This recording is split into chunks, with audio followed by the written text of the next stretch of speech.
Isang mapangahas na plano ang kanilang binabalak, at hindi na makapaghintay si Tatang George upang maisakatuparan ito. Ang kanilang alyansa ay binubuo ng mga mahuhusay at pambihirang individual, bawat isa ay may natatanging kakayahan. Upang mas maging epektibo ang kanilang misyon, hahatiin sila sa 3 grupo.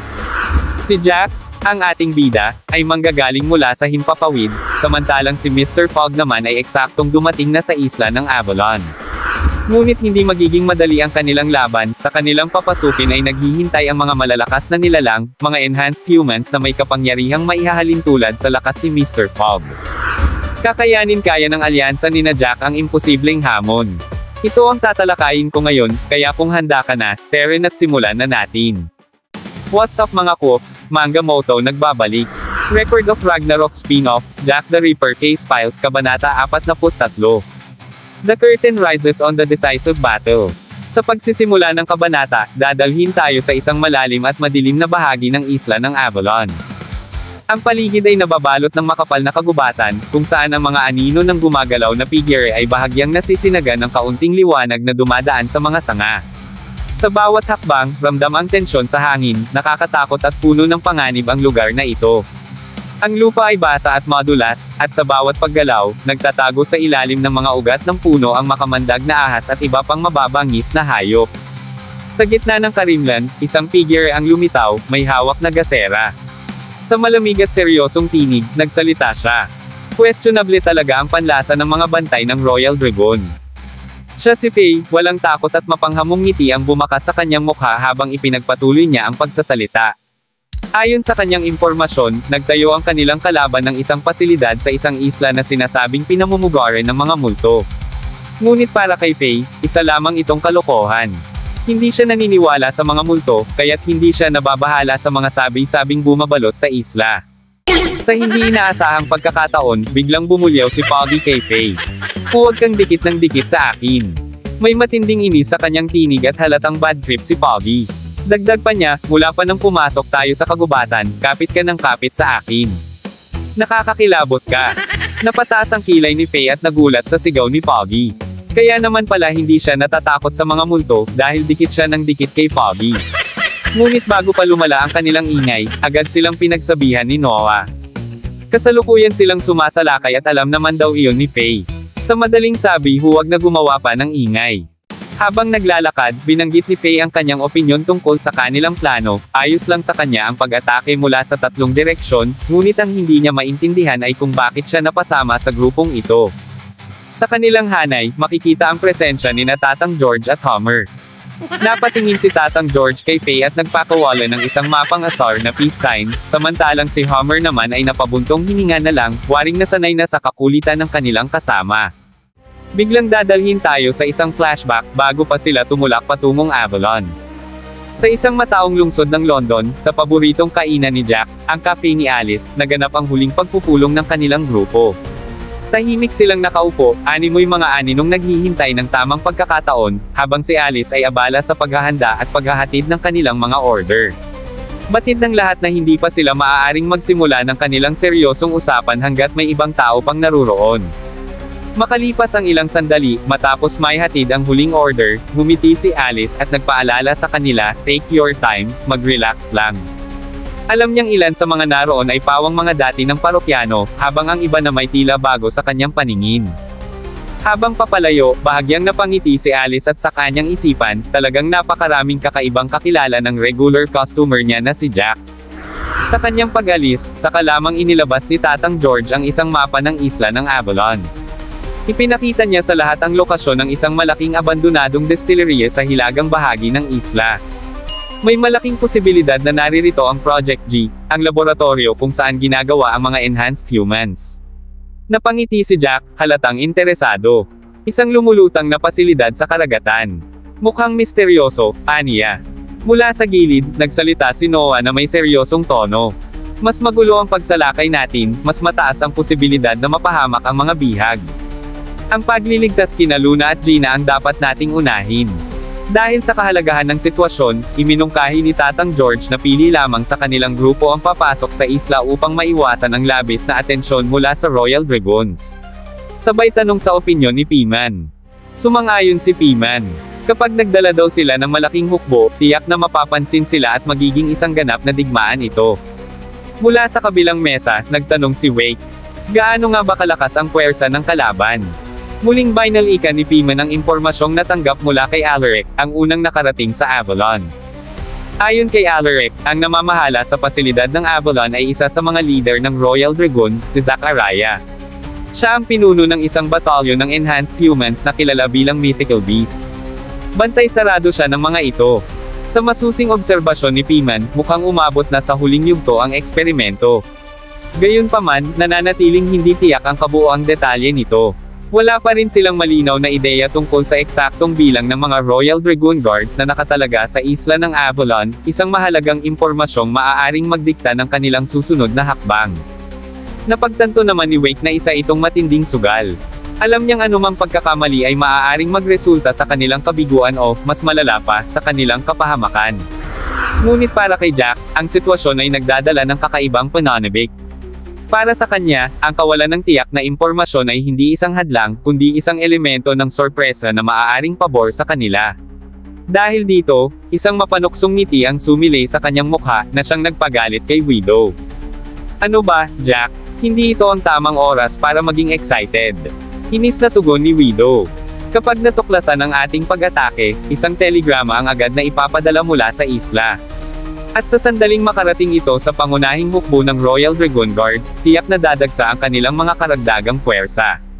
Sa gitna ng tensyon, isang mahalagang impormasyon mula sa Sentinel ang natanggap ng grupo, mayroon na lamang silang 24 na oras bago mahuli ang kanilang operasyon. Imbes na mag-alala, mas lalo pang natuwa si Jack. Para sa kanya, ang kanilang misyon ay naging mas malinaw, iligtas ang mga bihag at wasakin ang laboratorio bago pa lumipas ang itinakdang oras. Habang ang iba ay nag-aalala, nagsimula ng magtanong si Noah tungkol sa kanilang estratehiya. Samantala, tahimik namang nagmuni-muni si Tatang George, sinusuri ang kanilang suliranin. Una, wala silang ideya kung saan eksaktong matatagpuan ang laboratorio ng produksyon ng mga enhanced humans. Pangalawa, hindi rin nila alam kung saan ikinukulong ang mga bihag. Makaraan ng ilang sandali ng malalim na pag-iisip, nagdesisyon na si Tatang George.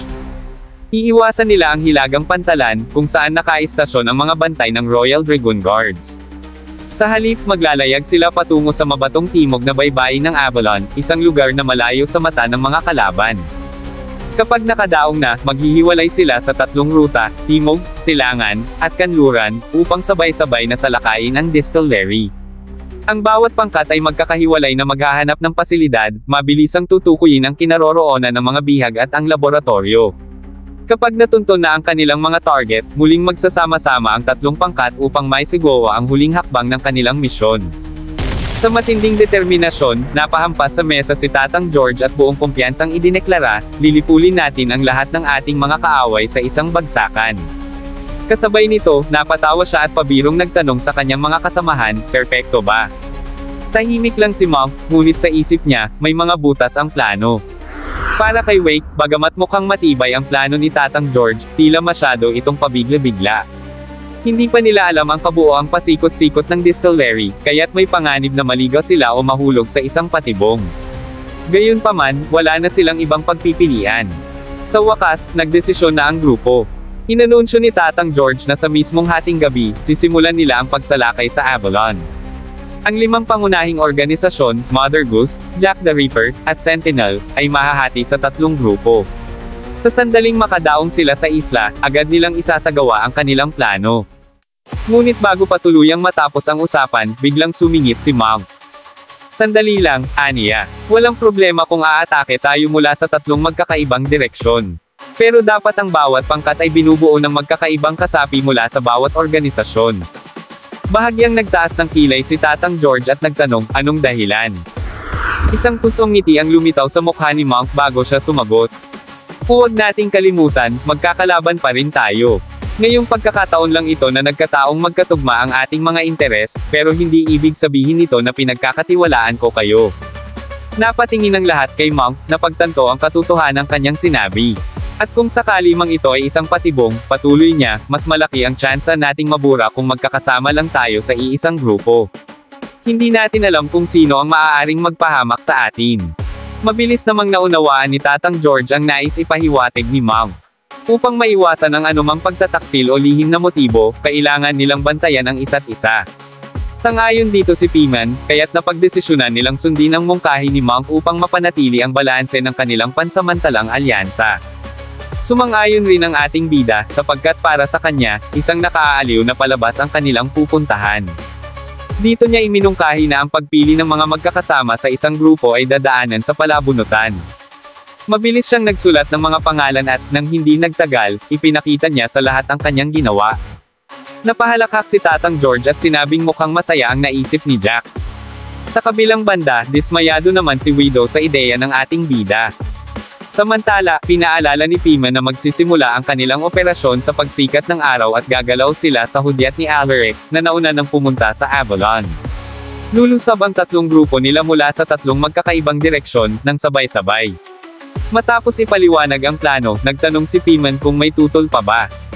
Nang walang sumagot, nagtayuan na ang lahat, handang umalis. Kitang-kita ang pananabik ni Tatang George para sa kanilang misyon. Babalik na tayo sa kasalukuyan, kung saan matatagpuan ang grupo ni Noah sa kagubatan ng Avalon. Ang kanilang lokasyon ay madaling matukoy dahil sa liwanag na nagmumula sa kanilang gasera. Samantala, nagngingit-ngit si Homer, na tila hindi makapaniwala sa kanyang kapalaran. Napapatanong siya sa sarili kung seryoso bang napasama siya sa mga taong itinuturing niyang mga tanga. Pakiramdam niya'y napakamalas niya. Dahil sa hindi magagandang sinasabi ni Homer, nina si Foggy at diretsyong tinanong siya kung gusto na ba niyang mamatay. Sa halip na maapektuhan, natawa lang si Tatang George at sinabi sa kanilang grupo na swerte sila dahil kasama nila siya. Para naman kay Faye, dama niyang mahihirapan siyang makasundo ang kanyang mga kasama. Upang mapawi ang tensyon, sumingit si Noah at sinabing mas mabuti nang sila-sila ang magkakasama kaysa kung iba pa ang kanilang kasama. Samantala, sa kabilang panig, makikita si Mooney na kinakabahan sa kagubatan na kanilang pinasok. Bukod sa misteryoso ang paligid, pakiramdam niya ay puro kaina-hinalang tao ang kanyang nakasama. Sa inis, tinawag niya si Piman na, matandang may puting buhok, at diretsyong nagtanong kung nasaan na ang mamamatay taong ipinangako nitong makakasama nila. Sinagot naman siya ni Piman na kahit ang mga Diyos ay hindi kayang kontrolin si Jack, kaya mas mabuting hayaan na lang nilang gawin nito ang gusto niya. Lalong nina si Mooney at naghintay lamang siya ng tamang pagkakataon para makapaghiganti kay Jack. Samantala, narinig ni No ang pinagsasabi ni Mooney at agad niyang itinuring itong imposibleng mangyari. Ngunit mabilis siyang napatago nang marinig ni Mooney ang kanyang sinabi. Sa isang banda, tinanong ni Wake si Piman kung nasaan na ang pinuno niya. Sagot ni Piman, sino ba ang nakakaalam? At idinugtong niyang ang tanging tiyak niya ay darating si Mr. Fogg kung nasaan sila ngayon. Para kay Mooney, lahat ng tao rito ay gumagawa lamang ng gusto nila, subalit sa isang banda, natuwa siya sa ideyang ito, ibig sabihin, malaya rin siyang gawin ang gusto niya. Sa gitna ng paglalakbay, bilang isang mahilig sa alak, naamoy ni Monk ang pit, isang natural na organikong materyal na ginagamit sa paggawa ng whiskey. Dahil dito, agad niyang napagtanto na malapit na sila sa isang distillery. Ayon sa tagapagsalaysay, sa malayong isla ng Avalon, na ipinangalan sa mga alamat, isang labanan ang magaganap, isang sagupaan na yayanig sa imperyo ng Britanya, nang hindi namamalayan ng mundo. Biglang ipinakita ang South Team, na binubuo ni na Monk, isang veterano sa dikitang laban at siyang nagturo kay Noah sa pakikipaglaban, Danny, ang bomb expert, Kroll, ang sniper, Morton, isang gun expert kasama ang kanyang mga tauhan, at Jasper, na may pambihirang brute strength. Samantala, ang East Team ay binubuo ni na Tatang George, ang kinatatakutang Dreadnought, Foggy, isang brute force expert sa street combat, Faye, ang pinakamahusay na spy na kayang manggaya ng itsura ng iba, Homer, isang bihasa sa paggamit ng karit at ang pinakabatang leader sa 5 major organizations, at Noah, ang leader ng Mother Goose, na minsan nang ipinakita ang kanyang bagsik kay Homer. Sa kabilang dako naman, ang West Team ay binubuo ni na Mooney, hindi pa napapikita ang kanyang kakayahan sa laban ngunit madaldal. Piman, isang malupit na taktisya ng 5 major organizations at eksperto sa brutal na labanan gamit ang kanyang baston. Wake, tulad ni Piman, isa ring taktisya ng Mother Goose at eksperto sa paggamit ng matalim na Latigo, numagaling sa pagmamanman at kaya nitong lumusot sa mga makikipot na paligid at Widow, na hindi pa tiyak kung ano ang kanyang tunay na kakayahan sa kasalukuyan.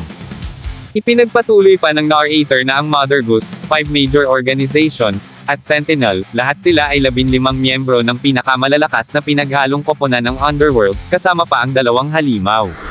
Ang tinutukoy na halimaw ay walang iba kundi si Mr. Fogg at ang ating bida na si Jack. Sa wakas, dumating na rin sa Avalon ang isa sa pinakamalakas na mandirigma ng kanilang alyansa, si Mr. Fogg. Tiyak na sino mang magtangkang humadlang sa kanyang landas ay hindi magtatagal, sapagkat kaya niyang tapusin ang sinuman sa isang iglap gamit ang kanyang hindi matatawarang lakas at bilis. Habang pinagmamasdan ni Jack ang isla ng Avalon mula sa itaas, napaisip siya. Ano kaya ang magpapakita, isang demonyo o isang ahas? Mula sa kanyang anggulo, tanaw na tanaw niya ang distillery na kanilang target, at sa loob nito ay ang daan pababa patungo sa laboratorio ng Project G. Gayunpaman, sa kasaysayan ng Underworld ng Imperyong Britanya, ang labanan na magaganap ay kikilalanin bilang ang pinakamalupit sa lahat. Napakaraming enhanced humans ang kanilang kakalabanin, mga nilalang na taglay ang hindi makataong lakas at matagal nang nag-aabang sa kanila. Isang malaking sagupaan ang malapit ng magsimula, at buhay o kamatayan ang nakataya para sa alyansa ni Jack. At dito na nagtapos, alam kong bitin ka sa kwentuhan natin, kaya sorry na agad. Shoutout po muna kina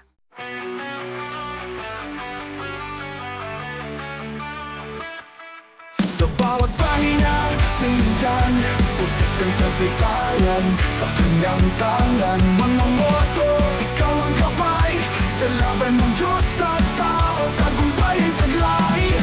Ang kanyang tinig, di maglalaho, kahit matapos ang lahat